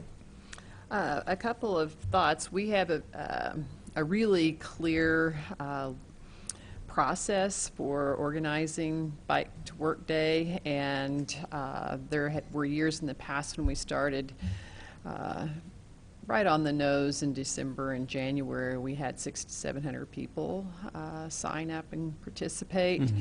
So I think one of the big problems has been not getting things done soon enough. And this next year, my understanding is that Kuwat's staff is going to help facilitate the organizing, because we've really struggled to manage this using volunteers as the primary organizers, because everybody with CCB is doing this as a volunteer at this point. And so that's made it difficult to organize it that far ahead. But I think that's the primary factor I have seen that has an impact on how many people have participated. It also increased sponsorship. Mm-hmm. I know Jeff had spent a lot of time on that in the past, and now that he's working full-time, he doesn't have time to go schedule meetings with sponsors and talk them up for contributions. But that's something for us to think about, whether any of us can help and assist with that. And I think the other thing is for Bike to School Day, in the past we've had grant funding to help with providing, incentives and prizes and stuff like that, and we don't have that at this point. So we have to think about how to encourage people to do it. I think that the registrations are high because people really like the T-shirt. And that is, I think, a motivator for the kids who bike. And then we did the bike rack counts. But they weren't on bike to school day, but I think it indicated that we had a lot more kids bicycling at some of the schools than we actually realized were biking.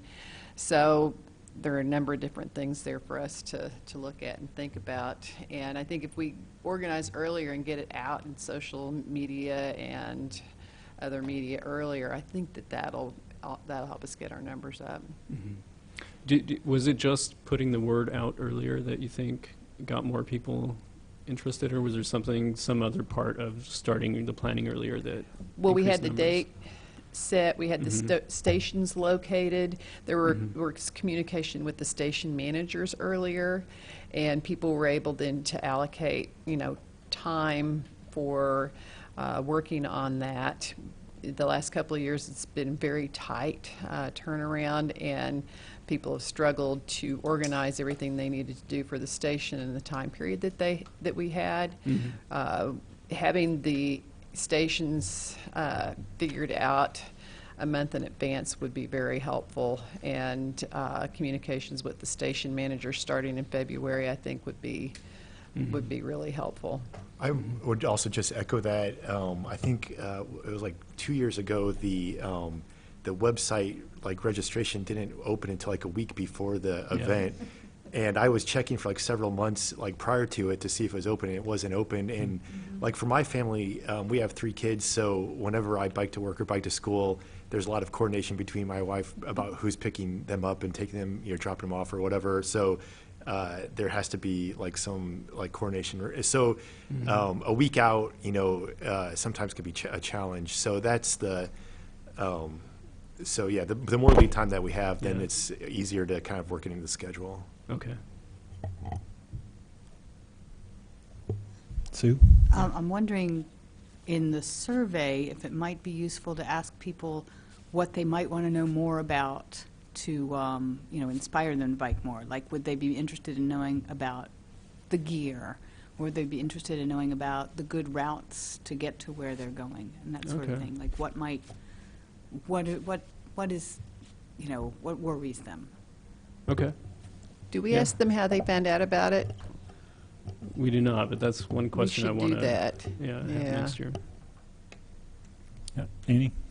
I'm just still perplexed by the registering part. I just know in other places where I've lived, essentially they do have the free stations for coffee. They just let everyone know when you're biking to work, there'll be free stations for coffee. And then at the end of the week, they have a rally. And if you show up at the rally, you get a free T-shirt and a bagel and a banana. And it's all very, there's a live band, and the mayor shows up. And, so it's like a bike rally at the end of the week. So it's like a bike to work week?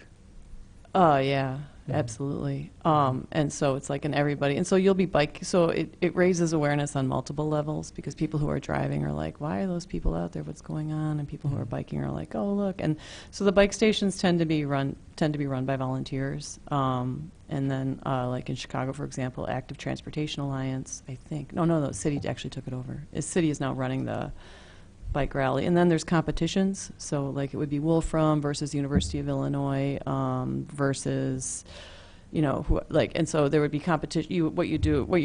The other thing you do, and Active Transportation Alliance has this software. And what the software is it allows you to be a team leader. So I would be a team leader, and I would try to talk to other people about how to bike to work. And then the big deal is everyone biking on that Friday to work. And so everyone shows up downtown, and then you're like, hey, we all bike to work, yay. And then you can record your miles, and you can look at all that online, the software and or I can actually put you in touch with anybody there to talk about how to do it. But it really then encourages, because people will see the one person who bikes to work, and then they'll come up to her and they'll say, how are you doing this? What's going on? And they'll say, hey, every year there's the Bike to Work rally, and you'll get a free T-shirt. And they're like, what?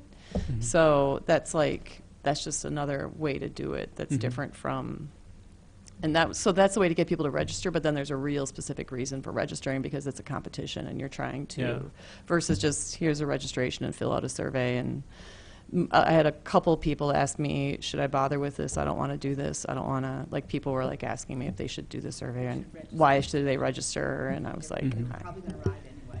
yeah. I They was like, do it to get the T-shirt. yeah. So that would just be my feedback on that. But yeah, I Okay. can put you in touch with anybody at Active Transportation that you need to talk to up in Chicago. Okay.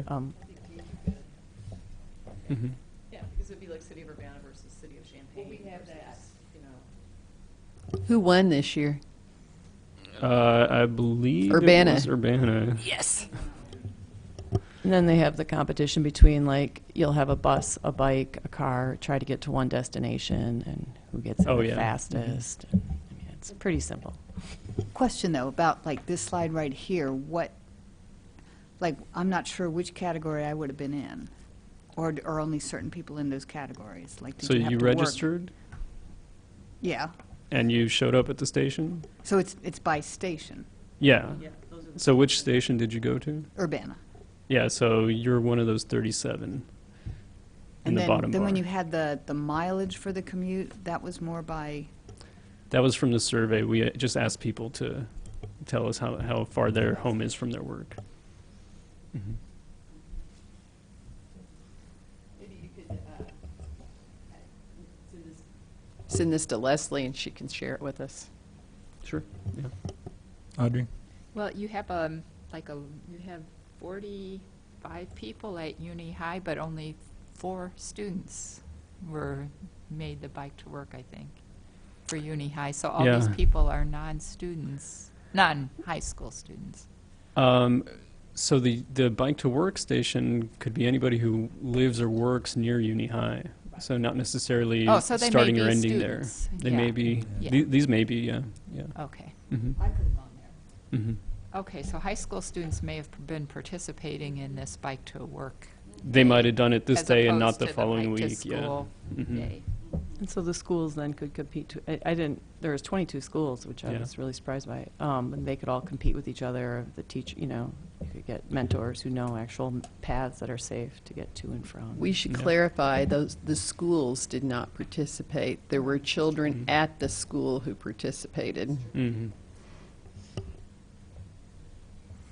But I have to say, with Active Transportation Alliance, it's not that they actually contact the businesses. They just have a team leader at those businesses, and the team leader is. It's just a team. Yeah, it's just this like team, and Mhm. you're not going to believe it, but SRAM tends to win frequently in Chicago.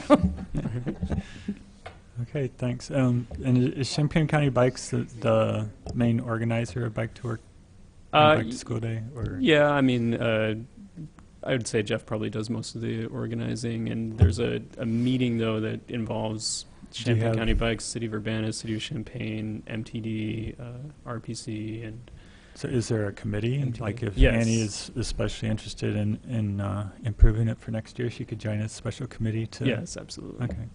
Yeah.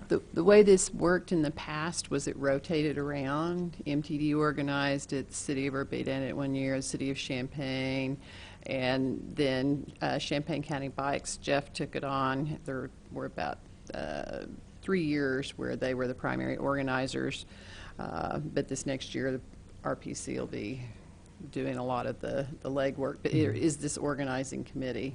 Okay, great. Thanks a lot. Yeah. Okay. Oh, I just wanted to see the mileage that people commuted again. It just struck me as very long miles.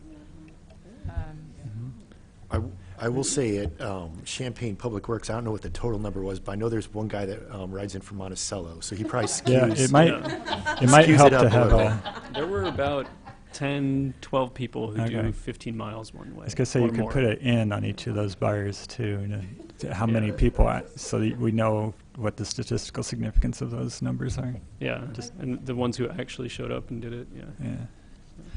Great. Thanks a lot, Leo. Okay. Announcements. Anyone have any announcements? Cynthia. Yes, I brought you all a report that we just completed on our Let's Get Rolling Earn a Bike class, which we conducted last week, and with the Don Moyer's Boys and Girls Club. We had 6 students who completed that. I talked about it at the last meeting, And they did the online bike safety quiz and attended the classes, and each received a free bike, a helmet, lights, and a lock. And I've outlined here for you what we did at each class, and there's some pictures. And we had a lot of fun. The last day, bicycled from Crystal Lake Park to Red Bicycle Ice Cream, and then back to Don Moyer, which was about an 8-mile trip that the kids did. And going in, we didn't know what their skill level would be, so we had a plan B for a shorter bike ride if we couldn't do that. But they all did a great job. We didn't have any concerns about taking them on the ride. We would like to do the program again in the future, and so we'll be looking at trying to get some corporate sponsorship for purchasing more bikes so that we can do it again. We raised, that was part of Bike Month. This was our project this year, was raising money for Earn a Bike, and we had hoped to also be able to do it with refugee centers or groups and homeless shelters. I was able to spend the time to organize the one with Don Moyer for this summer. And so that one is the one that happened first. And they identified kids. They had to fill out an application and have parental permission and a waiver form. And they had to do the bike safety quiz first also. So Don Moyer handled all of that on their end and identified the students to participate. And I think everybody really enjoyed it. Several people here helped. Kevin helped, and I was there, of course. And then we had several other volunteers, and we really appreciated all those people. We had Marcus, did he say Ricci? I would say Ricci, and Ricci. he doesn't correct me.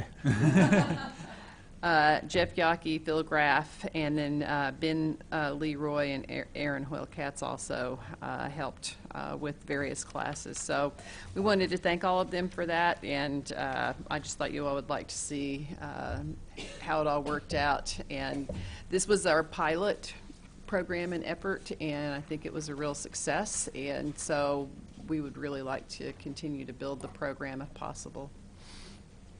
How Okay. many students was it? 6. Thank you. I have a few posters if anybody wants to put some up in their place of work for Ride for Ray.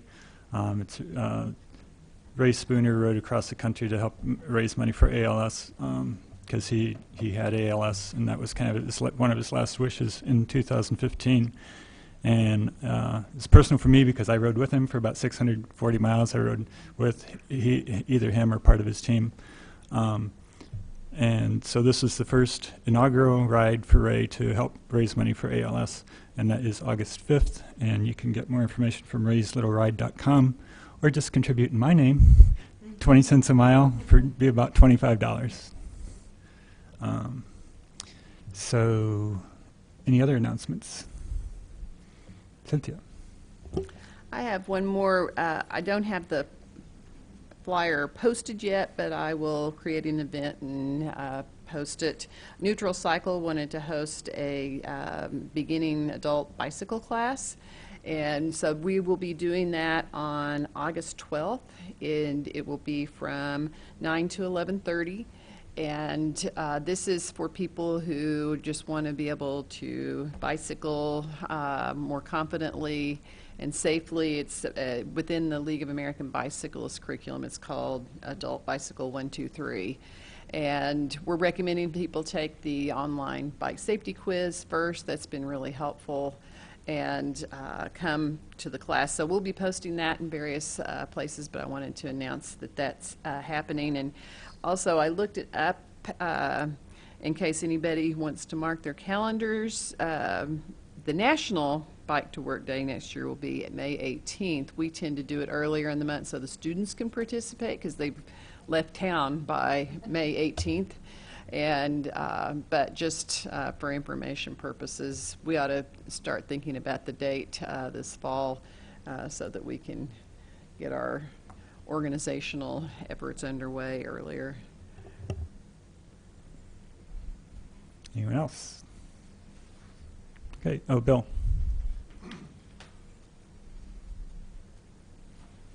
I received this today, actually. It's Designing for Bicycle Safety. Did you see that?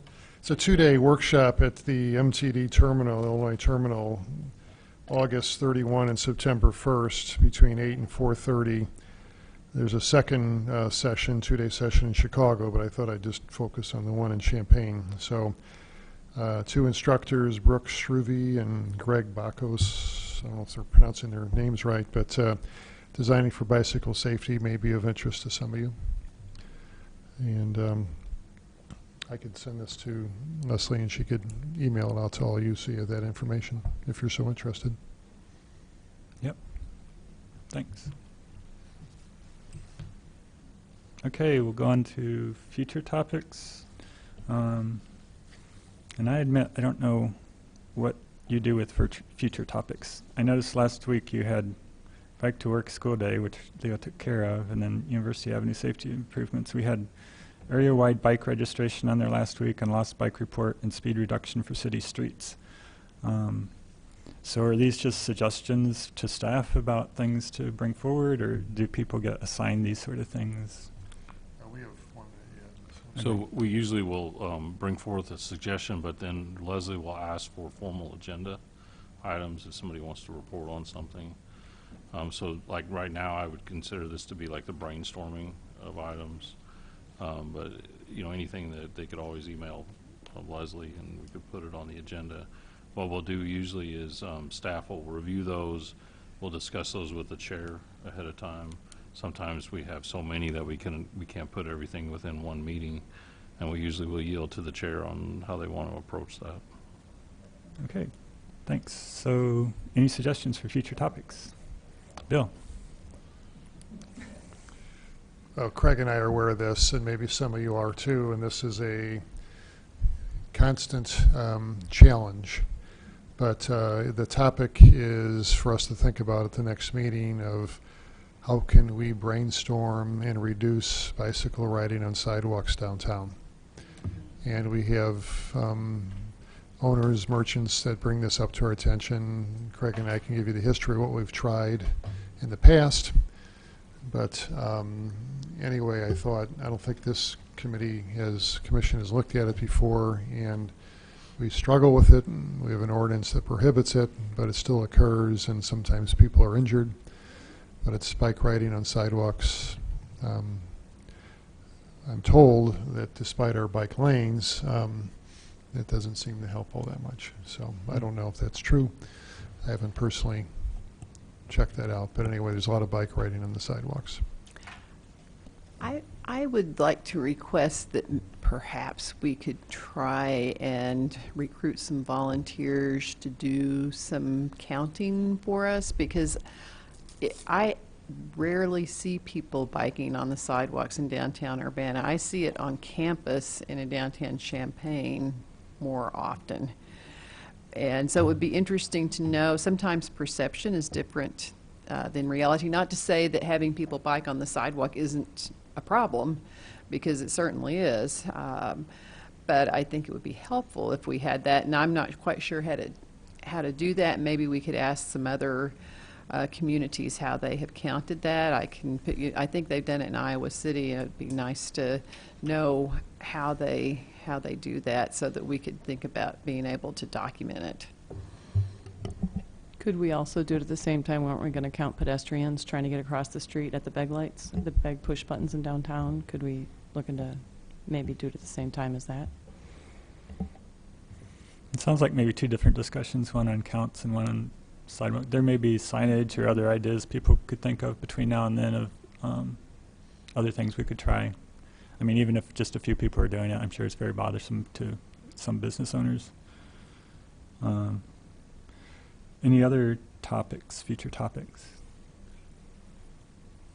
I thought of one, just in general, how does the city prioritize or try to solve places where there's disconnects, like say Ambucks Park.